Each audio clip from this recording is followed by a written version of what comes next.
20여 년 전의 이야기다. 친한 친구와 둘이서 학교가 끝나고 집으로 돌아가고 있었다. 그때 내가 살던 곳은 바다에 인접한 마을이었다. 친구와 함께 신나게 떠들며 집으로 돌아오고 있는데 갑자기 어떤 아줌마가 말을 걸어왔다. 검은색 모자를 쓴 데다 온통 검은색 옷을 입고 있는 약간 마르고 키가 큰 사람이었다. 상복은 아니지만 조금 이상한 느낌이 들었다. 그 아줌마는 우리에게 바다는 어느 쪽인가요? 라고 물었다. 바다는 거리로는 가까웠지만 가는 길이 복잡했기 때문에 나는 정중하게 가는 길을 알려주었다. 아줌마는 고맙습니다 라고 말하고 그대로 사라졌다. 그 동네에는 해수욕장이 있는 곳도 아니었기에 나는 바다에 가도 아무것도 없을 텐데 뭐하러 가는 걸까? 라고 투덜댔다. 그런데 이상하게도 그 아줌마와 이야기를 나누는 동안 평상시에는 밝았던 친구가 아무런 말도 하지 않았다. 한참 같이 떠들고 있었는데도 말이다. 그리고 그 아줌마가 간 뒤 한참이 지나서야 그 사람 엄청 무서웠어 라고 한마디 할 뿐이었다. 나도 무언가 이상하다는 생각이 들어 신경이 쓰였지만 어쨌거나 그대로 집에 돌아갔다. 그리고 그날 밤 친구에게서 전화가 걸려왔다. 친하기는 했지만 직접 전화를 하는 것은 처음이었다. 야, 아까 그 무서운 아줌마가 바다에서 죽어서 시체가 떠올라 있어. 나는 너무 무서워서 패닉에 빠졌다. 가장 먼저 발견한 것은 친구의 형이었다고 한다. 거기다 형이 불러서 친구까지 그 시체를 봤다는 것이다. 나도 현장으로 달려갔지만 이미 구경꾼들이 잔뜩 모인 데다 경찰이 도착해서 현장 검증을 하고 있었다. 그 후 신문에 그 아줌마가 자살했다는 기사가 나왔다.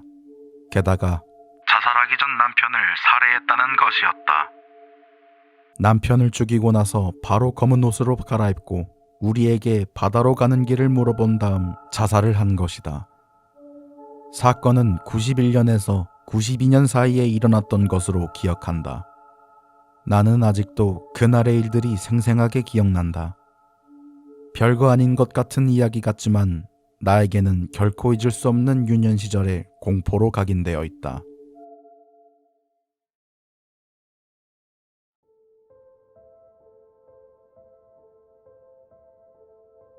선배에게 들은 이야기다.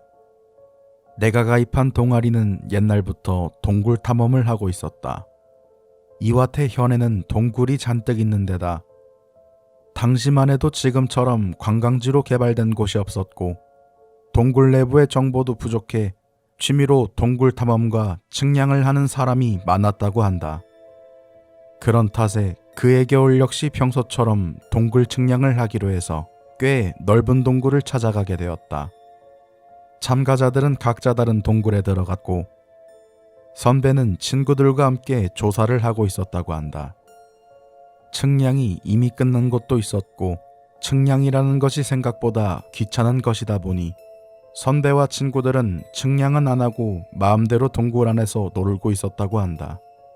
결국 마지막에는 합류하는 곳만 정해놓고 각자 가고 싶은 곳으로 들어가 박쥐를 찾는다거나 기념 촬영을 하고 있었다고 한다. 그런데 친구 중 한 명이 무언가에 홀린 것처럼 아래쪽으로 뚫린 구멍으로 기어 들어가기 시작했다. 그곳은 이미 측량이 끝난 곳이었고 끝이 막힌 막다른 곳이라는 것을 알고 있었기에 다들 곧 나올 거라고 생각하고 기다렸다. 하지만 몇 분이 지나도록 그는 나오지 않았다. 너무 시간이 걸려 다들 이상하게 생각할 무렵 겨우 들어갔던 친구가 밖으로 기어 나왔다. 거기서 몸을 돌릴 공간이 있었나 싶어 이상하게 생각한 선배가 어떻게 된 것이냐고 물었다. 그러자 친구는 몹시 몸을 떨면서 불안하게 입을 열었다. 그러니까 구멍 안쪽에 팔 2개가 간신히 들어갈 정도의 작은 구멍이 있었어. 구멍 밑에 흙은 쉽게 파여서 금방 파니까 들어갈 수 있더라고. 안에는 다다미 3개 정도의 공간이 있었어.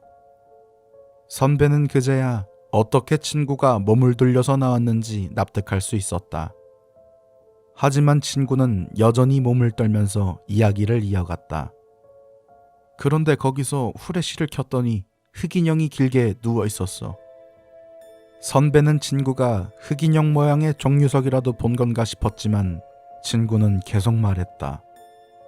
흑인형, 어째서인지 안경을 쓰고 있었어. 누가 그런 장난을 한 걸까?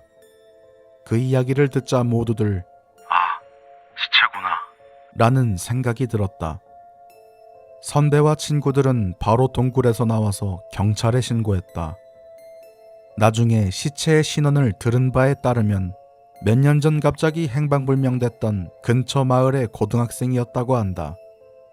이미 죽은 지 너무 오랜 시간이 지나 사인조차 할 수 없었다. 아무래도 그 고등학생은 양초 한 자루만을 가지고 동굴 안으로 들어갔던 것 같다. 아마 탐험이었을 것이다.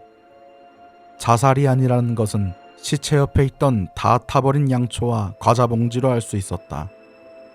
시체는 동굴에 폐쇄된 공기와 습기 찬 환경 때문에 썩지 않았고 장기간에 걸쳐 위에서 떨어지는 더러운 물에 온몸이 덮인 것 같았다. 다만 어째서 안경만은 진흙에 덮이지 않았던 것인지는 알 수 없다. 내게 이 이야기가 특히 무서웠던 것은 죽은 소년이 동굴에서 살아있는 동안 느꼈을 공포 때문이었다. 눈을 뜨고 있는지 감고 있는지조차 알 수 없는 어둠. 보통 사람이라면 그런 암흑 속에서는 10분 안에 평형 감각을 잃기 마련이다. 죽은 소년은 어두운 동굴 속에서 성냥이 물에 젖어 양초에 불조차 붙이지 못하고 아마 30분 정도 지나고서는 정신을 유지하는 것조차 힘들었을 것이다. 동굴에 들어온 것을 후회하며 누군가 구조하러 오지 않을까 헛된 희망을 품었을 것이다. 눈이 보이지 않는 와중 손으로 모든 것을 더듬으며 어떻게든 빠져나가려 했을 것이다. 며칠이나 버텼을까? 자신과 자신이 아닌 것의 경계조차 모호해져 갔을 것이다. 벽에 등을 기대고 안경 너머로 보이지 않는 입구를 응시하며 죽어간다는 것마저 알아차리지 못한 채 서서히 죽어갔으리라. 이 이야기는 내가 들었던 그 어떤 죽음보다도 비참하고 무서운 것이었다.